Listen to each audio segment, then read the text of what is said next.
En manchette, de nouvelles accusations s'ajoutent au dossier de Mathieu Gagnon, accusé de l'heure informatique, et les employés municipaux obtiennent une augmentation de salaire. Bonsoir et bienvenue à ce web journal du jeudi 11 février 2016.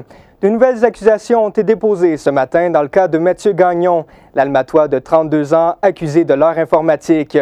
L'homme aurait brisé ses engagements de remise en liberté et sa peine devrait s'alourdir de façon considérable. Gabriel Bouchard. C'est dès son arrivée au palais de justice de Chicoutimi mardi dernier que Mathieu Gagnon, accusé de l'heure informatique et de sollicitation de services sexuels, a été arrêté alors qu'il se dirigeait vers sa comparution. Or, l'homme de 32 ans aurait répété les mêmes actions pour lesquelles il était accusé durant sa remise en liberté, comme l'explique l'avocate de Mathieu Gagnon, maître Marie-Ève Saint-Cyr. Il faut savoir également que monsieur a un bris d'engagement d'avoir eu là, en sa possession soit un ordinateur, un iPad, une console de jeu. Donc, monsieur a également un bris à cet effet-là. Donc, on peut comprendre que monsieur aurait accédé d'une certaine manière à un ordinateur. Comme la peine minimale de Mathieu Gagnon était initialement fixée à 1 an, la deuxième accusation de l'heure informatique qui s'ajoute alourdit le dossier de l'Almatois. Même si tout n'est pas décidé et que les accusations de bris d'engagement pourraient s'ajouter, maître Marie-Ève Saint-Cyr est d'avis que son client risque fort probablement de rester derrière les barreaux. Normalement, c'est de façon consécutive qu'on applique les peines. On verra là, en temps et lieu s'il y a règlement, comment on va pouvoir aménager ça. Mais oui, monsieur risque de faire de la prison si éventuellement les dossiers se règlent. Mathieu Gagnon demeure détenu. Sa prochaine date de comparution en cours au palais de justice de Chicoutimi aura lieu le 3 mars prochain. Gabriel Bouchard pour ATM Nouvelles, à Saguenay. Sylvain Deschaines de Saguenay, faussement accusé de trafic de stupéfiants en lien avec le projet Insuline en décembre 2012, a obtenu des excuses et un dédommagement de la Sûreté du Québec. L'ancien officier d'infanterie demande maintenant au gouvernement du Québec de mettre en place un fonds afin d'aider les victimes d'erreurs judiciaires. Il affirme que cette tâche injustifiée à son dossier lui a fait perdre l'organisation de 2 festivals et son poste au sein des forces canadiennes. Le Saguenay réside désormais à la Barbade. Il ne compte pas revenir au Québec. Rio Tinto a subi des pertes de 866 millions de dollars en 2015, un revirement par rapport à l'année précédente qui s'était conclue avec des gains de plus de 6 milliards. Le ralentissement économique mondial et les pressions exercées sur les prix de certaines matières premières expliqueraient la situation financière de l'entreprise. Alors que le prix moyen de l'aluminium a chuté de 11 % l'an dernier, Rio Tinto n'a d'autre choix que de réduire ses dépenses à court terme. Logement Entraide et une vingtaine de personnes ont occupé les escaliers intérieurs de l'hôtel de ville dans un sit-in silencieux. Le but est d'obtenir des discussions avec le maire par rapport au projet de coopération d'habitation La Solidarité. Sarah Penneau était sur place. Aucun mot n'a été prononcé par les militants pendant toute l'heure que durait le sit-in. Une initiative silencieuse qui n'est pas passée inaperçue. Le maire de Saguenay, Jean Tremblay, n'est pas revenu sur sa décision et refuse toujours de financer le projet. Ils ont reçu 1 million l'année dernière, incluant le terrain, plus 25 ans de taxes, puis ils en veulent encore. Alors là, il y a des limites. Là. Il y a d'autres gens dans le besoin dans la ville. Il n'y a pas seulement eux. Je pense que la directrice dépasse les bords. La coordonnatrice de Logement Entraide croit pourtant que sa demande n'est pas un caprice. Mais posons-nous la question, qu'est-ce qui fait qu'il y a des ménages qui ont recours à ces organismes communautaires? C'est parce qu'ils consacrent une trop grande part de leurs revenus au logement. L'organisme espère obtenir une subvention de 750 000 $ étalée sur 10 ans et un rabais de taxes pendant 25 ans. L'argent servira à mettre sur pied le projet de 12 logements sociaux à Kenogami. Plusieurs conseillers ont tenu à serrer la main de Mme Côté. Toutefois, personne n'a voulu faire de commentaires. José Néron a fait une entrée remarquée dans l'hôtel de ville. Toutefois, la chef de l'équipe du Renouveau démocratique, comme tous les conseillers, a refusé de commenter le sit-in sur le moment. Un sit-in, on fera 20 sit-in d'ici la fin du mandat du maire. Je peux vous assurer qu'on ne lâchera pas au nom du droit au logement et de la lutte à la pauvreté. Une campagne de pétition est aussi en cours jusqu'au 25 mars. Pour l'instant, Logement Entraide a recueilli plus de 700 signatures. Un deuxième sit-in est prévu le 10 mars si le maire refuse toujours d'aborder les discussions. Sarah Penneau, ATM Nouvelles, Saguenay. L'entreprise Chantier Chibougamau fait face à des accusations de négligence criminelle causant la mort en lien avec un accident de travail survenu en novembre 2013. Martial Larouche, un employé du sous-traitant Plomberie Biron, est mort après avoir effectué une chute de 9 mètres dans un silo rempli de brins de scie. Les secours ont pris plusieurs minutes avant d'intervenir. La Commission de la Santé et de la Sécurité du Travail a par la suite déposé une plainte à la Sûreté du Québec contre Chantier Chibougamau. La compagnie soutient quant à elle qu'elle plaidera non coupable lors de son passage au palais de justice de Chibougamau le 11 mars. Et un incendie a ravagé ce matin une maison mobile du chemin de la Pointe-Nord à Saint-Félicien. Le brasier a été déclaré à 6 heures ce matin. Les pompiers ont été les premiers à constater la perte totale. Il pourrait s'agir d'une défaillance électrique. Une nouvelle convention collective a été signée ce midi entre le Conseil de ville de Saguenay et les Cols Blancs. L'entente, qui prévoit des augmentations moyennes de salaire de 2 %, sera en place jusqu'au 31 décembre 2019. On regarde le reportage de Raphaël Beaumont-Drouin. On vient de signer 7 ans avec nos cols bleus, nos cols blancs, puis félicitons l'équipe qui a fait ça. Bravo pour cette entente-là. Après 2 années de négociations ainsi qu'une trentaine de rencontres, une entente a finalement été conclue entre la Ville de Saguenay et les Cols Blancs. Ces derniers, qui représentent une masse salariale de 17 millions, n'ont pas voulu commenter cette signature. Néanmoins, le maire de Saguenay, Jean Tremblay, se dit satisfait de l'entente. Une modification importante au niveau du mouvement de la main-d'œuvre et plusieurs autres éléments qui, d'une façon globale, en résultent une convention gagnant-gagnant entre le syndicat et la Ville. Après une signature sans embûche de la convention collective, Jean-Yves Provencher a réprimandé la conseillère de l'ERD, Josée Néron, au sujet des critiques qu'elle a émises dans le journal Le Quotidien. Moi, entendre parler de grande noirceur, j'accepte pas ça. Les rencontres avec vous sont disponibles. Les rencontres avec le conseil municipal sont disponibles. J'embarque pas là-dedans, je le prends pas. Dans le texte d'opinion, Josée Néron dénonce le manque de transparence du conseil de ville en s'interrogeant sur la légalité des contrats octroyés par l'organisme Promotion Saguenay pour le parc des milieux de la colline. Le maire a insisté que ces dossiers ne concernent pas la chef de l'ERD et l'a accusée d'être contre-productive. C'est des personnes qui ne comprennent pas leur rôle. Ils s'imaginent que leur rôle, c'est de faire des enquêtes, puis d'essayer de bloquer, puis d'essayer de trouver du monde méchant, qui sont malhonnêtes. C'est ça leur travail. Mais ça donne quoi aux citoyens, ça? Josée Néron a revendiqué son droit à être dûment informé avant d'appuyer quelconque décision du conseil municipal. Tout ce que j'ai des chiffres de votre part comme ça qui me disent c'est ça. J'ai rien contre ça, M. Provencher. Mais si je veux le document, j'y ai droit comme tout le monde ici.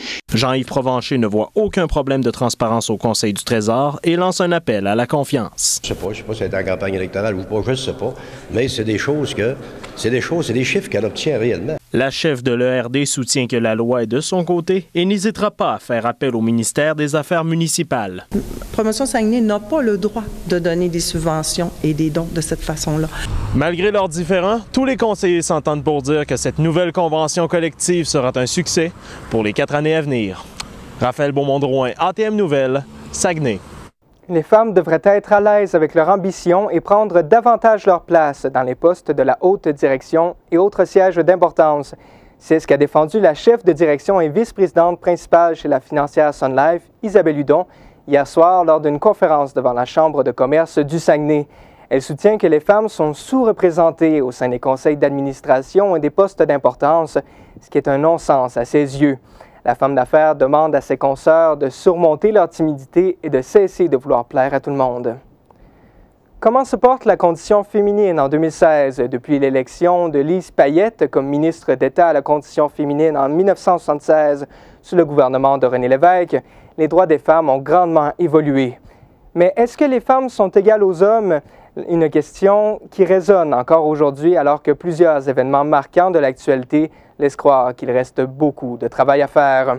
Jean-Frédéric Fortin a reçu un peu plus tôt la présidente du syndicat du personnel enseignant du Cégep de Jonquière et militante féministe, Julie Gauthier. Julie Gauthier, présidente du syndicat du personnel d'enseignants au Cégep de Jonquière et féministe. Bonjour. Bonjour. On parle beaucoup dans l'actualité présentement de l'inégalité entre les hommes et les femmes, surtout en matière de salaire. On parle aussi à Laval, entre autres, des jeunes femmes qui sont disparues et puis aussi de la violence envers les femmes autochtones. Avez-vous l'impression que les femmes sont égales aux hommes en 2016? Ben, oui, je pense qu'on est égal aux hommes. Est-ce que ça se concrétise tout le temps dans ce qui se passe là, entre les relations hommes-femmes au travail et tout? Non, je pense qu'il y a encore un bon bout de chemin à faire. C'est sûr qu'on aime ça se comparer, mettons, aux pays musulmans. C'est pas la même game, ça c'est évident, mais c'est pas parce qu'il y en a qui sont pires que nous que c'est parfait ici non plus. On sait que Rhône Ambrose du Parti conservateur a rejeté la motion déposée par le NPD la semaine dernière qui parlait là, justement de l'inégalité salariale entre les hommes et les femmes. Quelle est votre opinion par rapport à ça? Je trouve ça assez aberrant dans le sens où je pensais que c'était acquis aujourd'hui qu'à travail égal, on avait un salaire égal. Heureusement, la motion a passé. Le Parti conservateur a voté en bloc contre cette motion-là. Je pense que ça représente bien les valeurs habituelles du Parti conservateur. Je trouve ça déplorable. Je trouve ça déplorable qu'on n'en parle pas assez dans les réseaux sociaux et dans les nouvelles aussi. Qu'est-ce que vous pensez que cela va changer éventuellement? Bien, qu'est-ce que ça va changer? Ça ne change pas grand-chose dans le sens où la motion a été adoptée finalement. Je pense que ça nous rappelle un peu c'est quoi le Parti conservateur actuellement. Le fait que Stéphane Harper soit parti n'a pas changé le parti du tout. On en a un autre exemple avec ça. Cette semaine, Richard Martineau a fait un article sur les femmes au titre « Vous ne trouvez pas que les filles sont nounounes parfois ?» Quels sont vos commentaires par rapport à cet article-là? Ben moi, Richard Martineau, je veux dire, c'est pas la première fois qu'il dit des choses, puis des choses qui sont complètement aberrantes, qui n'ont aucun bon sens. Là. Je pense que c'est du fait que des gens tiennent des propos comme ça, puis qu'il y a des gens qui l'appuient, prouve que justement, il y a encore du travail à faire là, pour la condition féminine. Mais Richard Martineau, en tant que tel, là, moi, c'est vraiment, il ne faut pas nourrir le troll. Là, OK, je cite le journaliste. « Tu veux vendre des magazines, mets une belle fille en couverture et dis à tes lecteurs, pourquoi vous ne ressemblez pas à cette pitoune maudite paresseuse? Elles vont toutes s'abonner. Que pensez-vous de l'influence des magazines sur les femmes? Ben, je pense qu'il y a l'influence des magazines sur les femmes. Ben, c'est l'influence de la pub sur tout le monde. C'est quand même une question compliquée. Là, visiblement, Richard Martineau n'a pas lu un magazine, il n'a pas lu Vogue récemment, parce que c'est pas vraiment ça le propos dans Vogue non plus. Je pense que la publicité va influencer tout le monde. Puis je pense que le culte de la beauté, il est de plus en plus chez les hommes que chez les femmes, différemment évidemment, là, mais je pense que ce qu'il dit, c'est une caricature. Là. Richard Martineau parle aussi là, des conditions des femmes voilées, ensuite de cela que certains hommes ne se plieraient jamais devant une femme. Comment réagissez-vous à ça? Bien, je pense que c'est quand même, c'est une question un peu plus complexe. Les femmes voilées, pourquoi est-ce qu'elles portent le voile? Est-ce que c'est vraiment, là, comme il le dit, parce qu'on leur demande, puis vu qu'ils sont nounounes, ils vont dire oui? Je pense qu'il y a toute une question de culte religieux là-dedans aussi. C'est leur religion, bon, c'est leur croyance. Et comment expliquer le fait que les femmes acceptent ça? Je pense que c'est une question qui est importante, c'est une question qui mérite d'être posée. Je pense que la réponse qu'il offre est... Ben, franchement, il parle à travers son chapeau, là, il dit n'importe quoi. Est-ce que l'on devrait déplorer ces articles-là ou bien leur donner crédit? Ben, moi, je pense en fait qu'il faut faire comme si ça n'existait pas. Ce que je déplore, c'est que des gens comme ça aient une tribune. Ce que je déplore, c'est qu'il y a des gens qui ont des propos beaucoup plus nuancés puis beaucoup plus prouvés qui n'ont pas de tribune. Puis je déplore aussi qu'on parle aujourd'hui énormément de l'article de Richard Martineau, qui, selon moi, est une montée de lait insignifiante, alors qu'on parle à peine de ce qui s'est passé avec le vote du Parti conservateur puis l'équité salariale. Puis est-ce qu'on leur donne... Est-ce qu'on devrait faire progresser? Comment on peut faire progresser la condition féminine?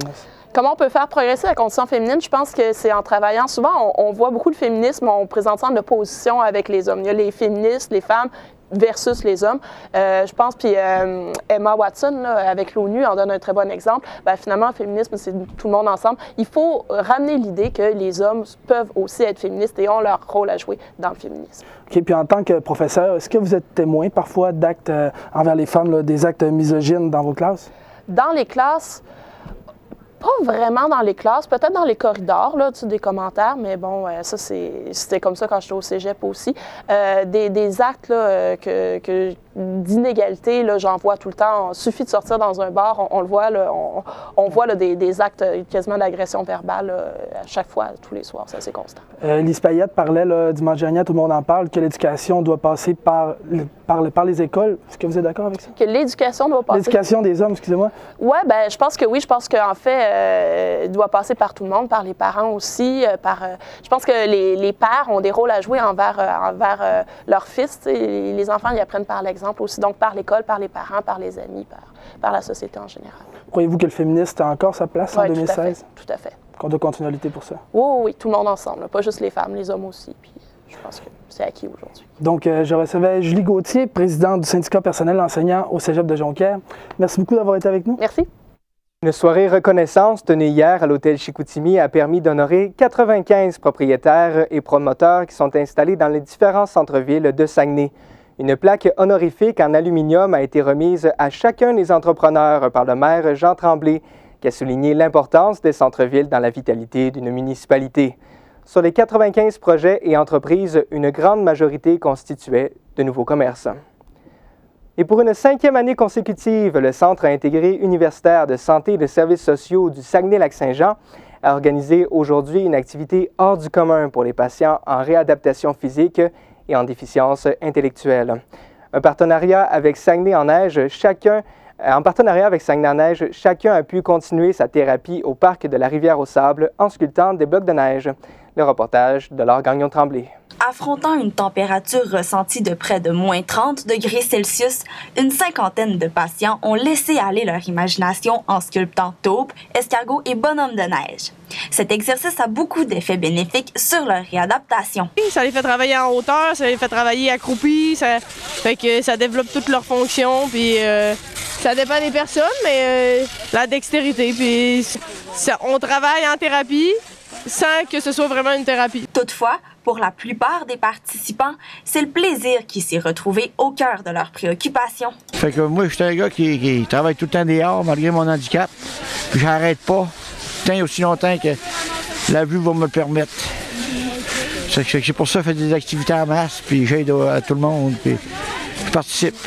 Sur place se trouvaient des participants de tous âges. Ça fait des sculptures de neige, j'aime ça sculpter, puis j'aime ça faire des formes, j'aime ça faire des sculptures, puis c'est mon moment préféré l'hiver. En plus d'améliorer les capacités motrices des participants, Saguenay en Neige leur offre plusieurs autres avantages. Ils peuvent en effet y rencontrer d'autres personnes qui vivent les mêmes situations. Mais c'est beaucoup le côté social, le côté d'intégration, rencontrer d'autres personnes, là, parce que ces gens-là sont souvent seuls dans leur coin. C'est vraiment un travail d'équipe qu'ils ont à réaliser aujourd'hui. Oui. Et puis, c'est une réalisation concrète, hein? De plus, le temps d'une journée, ces artistes amateurs ont pu oublier leur handicap et profiter pleinement du moment présent. Ça sort de la clinique. Juste le fait de sortir et de s'amuser, puis on peut jaser avec les gens, puis c'est plaisant pour ça. Ça nous fait travailler, ça nous fait changer, ça nous fait enlever notre mal, ça nous fait oublier notre amputation ou différents mal que les gens ont. Laure Gagnon-Tremblay, ATM Nouvelles, à Saguenay. Ce dimanche, ce sera la fête de l'amour. Les chocolatiers, les fleuristes et les Valentins se préparent pour cette journée spéciale. Laurence Laprise, vous vous êtes attardée au phénomène des rencontres sur le web. Oui, exactement, parce que de plus en plus, il y a de plus en plus de façons de trouver l'amour. On peut faire appel à des agences de rencontres, des sites de rencontres, mais maintenant aussi les médias sociaux et les applications mobiles. Et vous avez rencontré justement quelques couples qui se sont formés grâce à ces applications. Oui, exactement, parce qu'on se demandait si c'était possible de bâtir une relation à long terme sur Internet, et les réponses qu'on a eues sont plutôt surprenantes. Et maintenant que vous avez suscité notre attention, Laurence Laprise, on regarde ce reportage. L'opinion publique est partagée au sujet des rencontres amoureuses sur les réseaux sociaux. Ouais, mais c'est pour le fun. Oui, OK, j'ai Tinder sur mon cellulaire. Est-ce que je trouve ça malaisant d'apprendre à connaître quelqu'un virtuellement puis ensuite le rencontrer par la suite? On a comme rien à se dire, on sait pas trop. J'ai des amis qui y vont, ils m'en parlent, puis ça donne des résultats. Je suis pas contre l'idée. Les applications mobiles comme Tinder, qui permettent de rencontrer rapidement des célibataires à proximité avec pour seule information la photo, le nom et l'âge, sont populaires chez les jeunes. Moi, je savais pas que Mathieu existait vraiment. C'est un peu gênant. On a eu un match sur Tinder. Moi, j'avais des amis qui étaient sur Tinder, puis je riais d'eux. Puis j'ai voulu télécharger l'application pour voir pourquoi je riais d'eux. Puis ben, j'ai rencontré une fille, puis c'est rendu ma blonde. Facebook est aussi couramment utilisé. Il m'avait remarqué, mais il savait pas comment me parler parce qu'il était vraiment gêné. Puis finalement, il m'avait envoyé un message sur Facebook pour me dire qu'il m'avait trouvé cute, puis il m'avait laissé son numéro. Il m'a dit, si tu me trouves un peu drôle, ben, tu vas peut-être me reparler, me retexter. La plupart du temps, Internet ne sert qu'à créer un contact. La relation se poursuit donc en tête-à-tête, malgré la nervosité de ne plus se cacher derrière un écran. C'était un peu froid parce qu'on se connaissait pas vraiment puis on s'était pas vraiment parlé en vrai. Fait que là, on a continué à se parler sur Facebook, envoyer de la musique. Puis un soir, tu m'as dit « Faudrait bien que je vienne chez vous puis qu'on prenne une bière puis on écoute du rap. » Ben oui. Puis après ça, t'as dit « Ouais, c'est bon. » Puis là, j'ai dit « Au pire, tu dormiras sur mon sofa. » Finalement, j'ai pas dormi sur son divan. Même une fois en couple, certains continuent d'utiliser le web pour entretenir leur relation à distance. Je suis ici à Jonquière et elle est à l'université à Montréal. Donc FaceTime, Skype, Facebook, message texte, le téléphone, très important pour le moment. Ça fait 1 an qu'on vit ça à distance. Ça nous aide beaucoup, tous les réseaux sociaux, à maintenir notre relation. Mais certains risques sont associés à l'utilisation d'Internet pour trouver l'amour. C'est une grande responsabilité d'avoir un clavier dans les mains. Parce que c'est facile aujourd'hui d'écrire ce qu'on veut. C'est facile de l'autre côté de l'écran de l'interpréter à sa façon. Et on ne sait jamais qui on voit sur Internet. Hein? Fait que oui, c'est sûr que est-ce que ça va vraiment être elle? Est-ce que ça va vraiment être ça? De plus, les rencontres en ligne ne conviennent pas à tout le monde. Au niveau de la personne qui n'est pas nécessairement photogénique, ça crée une barrière. Parce que là, les gens, eux, qu'est-ce qu'ils regardent en premier? C'est la photo.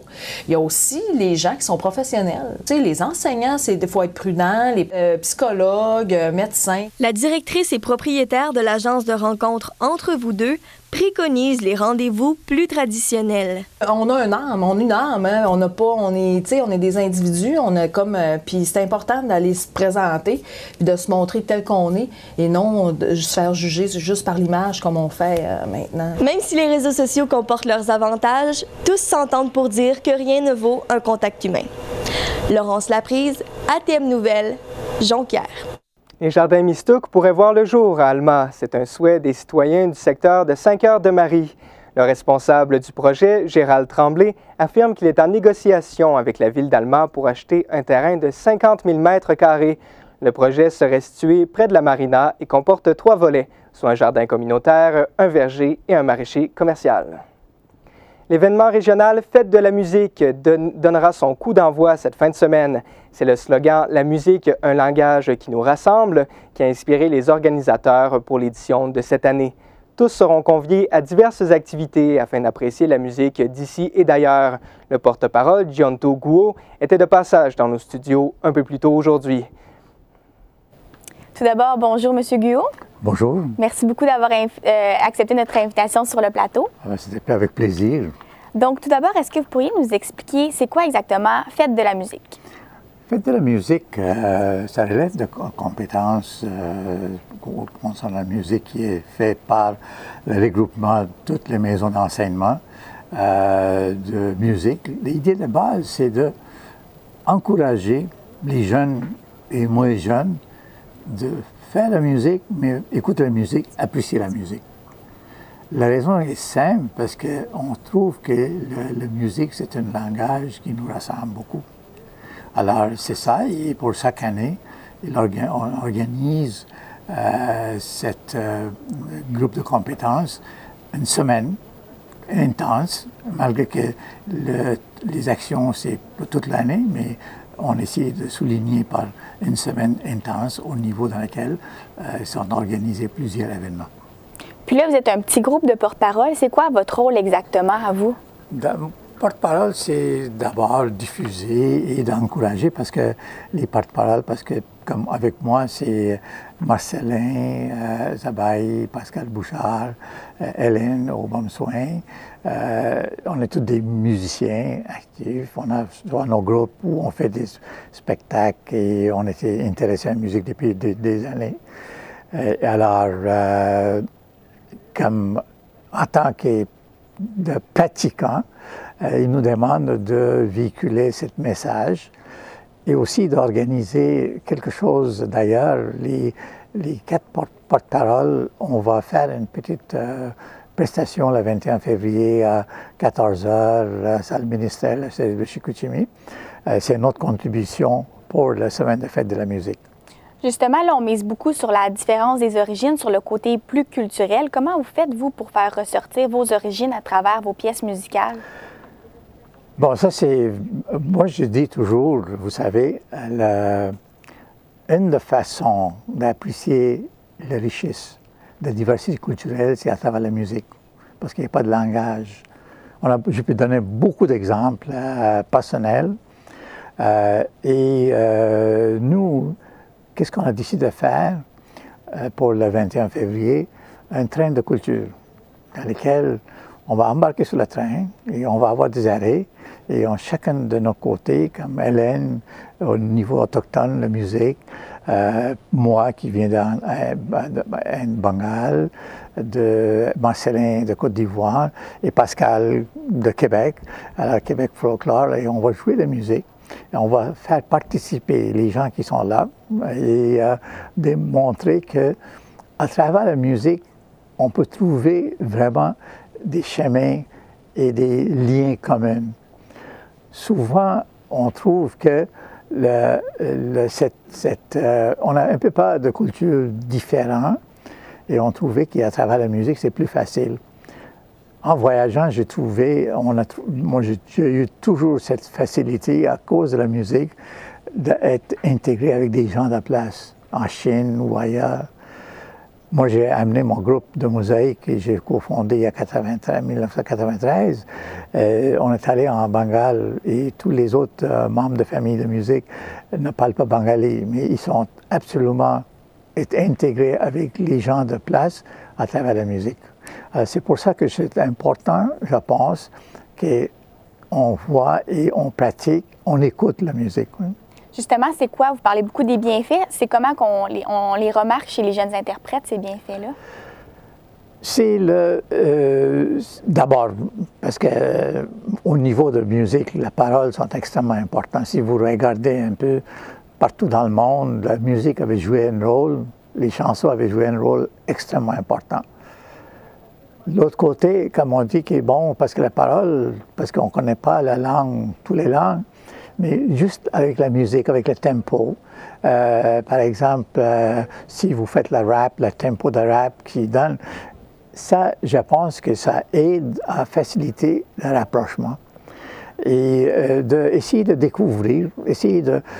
vous savez que dans mon groupe de mosaïque, c'est des gens qui parlent français, mais on a des chansons en bengali de chez nous qui chantent en bengali, alors qu'ils sont pris l'intérêt pour apprendre et pour savoir qu'est-ce qu'on dit dans ces chansons.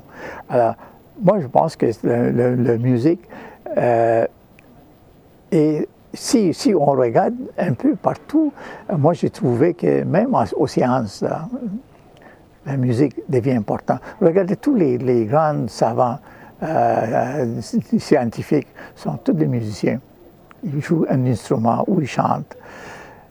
On n'a pas besoin d'être une vedette, un gros chanteur. On a besoin qu'on pratique. En Inde ou en Bengale, toute la famille encouragé dès le début pour être intéressé dans la musique. C'est très rassembleur, ça ouvre les horizons des gens qui les écoutent. C'est ça, c'est ça. Alors, pour montrer, comme moi j'ai dit, quand on faisait, parce que notre groupe mosaïque s'appelle, parce que moi je viens de Bengale, mes autres qui venaient du Sénégal ou ailleurs, quand je jouais, ils disaient, mon Dieu, c'est comme ça, le rythme de chez nous, on fait exactement. Alors, on trouve beaucoup de liens. Et d'ailleurs, vous savez, Lorena McKinnitt, une grande chanteuse qui a fait beaucoup de recherches, qui a trouvé, par exemple, musique celtique, il y a des apports de musique indienne dans ça. D'accord? Alors, c'est-à-dire que la musique a voyagé et à travers la musique, on a trouvé des liens communs. C'est ça qui est important, je pense, et de faire ouvrir l'horizon que il y a une richesse culturelle extraordinaire, diversifiée, et il ne faut pas avoir ni la peur ni le gêne d'aller vers cette diversité culturelle. Merci beaucoup de M. John Toguo. Alors, on se revoit à la fête de la musique qui va se tenir à la fin du mois. Pour les sports maintenant, les élites de Jonquière ont comblé un retard de 2 buts en troisième période hier soir pour vaincre le Blizzard du séminaire Saint-François 5-4 en tir de barrage au foyer des loisirs. Marc-Antoine Gagné a inscrit 2 buts, puis Émile Fortin a joué les héros en marquant le seul but de la séance de tir. Le reportage d'Alex Antonacci. Le Blizzard et les élites se sont livrés une guerre de tranchées hier soir. Mais une fois de plus, les Jonquiérois ont tardé à trouver leur rythme. La seule affaire que je reproche à mes gars aujourd'hui, c'est que on les avait préparés avant le match. On leur avait dit comment que ça allait être, que ça allait pas être facile, puis on l'a vu en première période. Quand ça se mettait à tourner, là, dans notre zone, ça tournait. Il va falloir que les joueurs apprennent à mieux se préparer avant un match. Heureusement, la troupe de Steve Thériault a fait lever la foule lors du dernier vent. On a voulu amener de l'émotion en troisième période, puis je pense que les gars ont vraiment bien répondu. Marc-Antoine Gagné a joué un fort match pour les Jonquiérois. Le joueur de centre semble se plaire aux côtés de Pierre-Olivier Riopel. Avec Rio, c'est genre simple. On place la puck. Le moins travaille fort, fait que c'est souvent ça qui fait qu'on est capable ce soir d'aller prendre les 2 buts. Gabriel Villeneuve a subi une mise en échec douteuse en entrée de territoire en troisième période.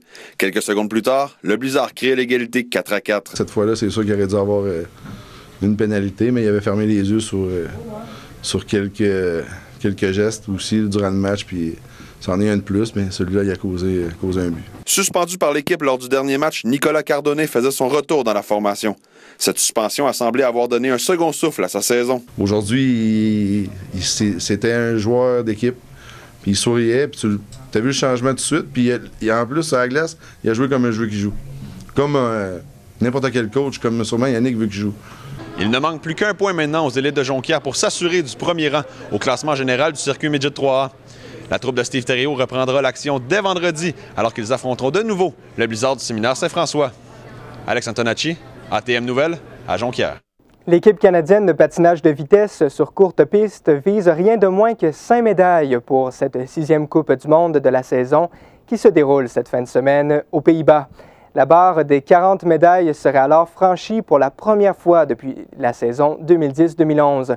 Marianne Saint-Gelais de Saint-Félicien vise la première marche du podium. D'autres athlètes de la région pourraient également se démarquer. Et le cycliste saguenéen Antoine Duchesne et son équipe ont terminé en 3e position du contre-la-montre par équipe de la première édition de la Méditerranéenne en Espagne aujourd'hui. L'épreuve se terminera dimanche en Italie. À la météo, avec Jasmin Leroux, on surveille un avertissement de froid extrême qui est en vigueur au Saguenay. Tout à fait, Zachary. L'alerte qui a été émise en fin d'avant-midi partout dans la ville de Saguenay après une température ressentie de moins 29, rien de moins. Alerte donc en vigueur au minimum jusqu'à la fin de la journée. Environnement Canada recommande des vêtements chauds, c'est certain, si on veut éviter les situations d'hypothermie toujours dangereuses. De plus, les déplacements ne sont pas obligatoires. Bien, Environnement Canada recommande de les éviter, c'est certain. On aura d'ailleurs un premier week-end très froid au Saguenay, là, des températures de moins 17, moins 18 et même moins 19 pour vendredi, samedi et dimanche sont à prévoir. Ce sera à surveiller après un début d'hiver plutôt doux. Si on parle à plus court terme maintenant pour la ville de Saguenay, ce soir et cette nuit, de la neige et de la poudrerie seront au programme avec une température ressentie de moins 30, rien de moins. Pour la journée de demain, une alternance de soleil et de nuages avec une température de moins 17, ce sera également à surveiller. Au lac Saint-Jean maintenant, pour la soirée de ce soir, ce sera un peu plus doux qu'au Saguenay. Pas de neige est au programme, ce serait plutôt un ciel dégagé ou variable dépendant des moments de la nuit avec une température de moins 27. Toutefois, ce sera très froid de ce côté-là aussi. Et demain, à l'image de la ville de Saguenay, alternance de soleil et de nuages avec une température de moins 17. En vous souhaitant donc à tous un bon week-end malgré cette température qui promet d'être très froide. C'est ce qui conclut ce web journal. Merci d'avoir été des nôtres. C'est un privilège de vous informer chaque semaine. Au revoir.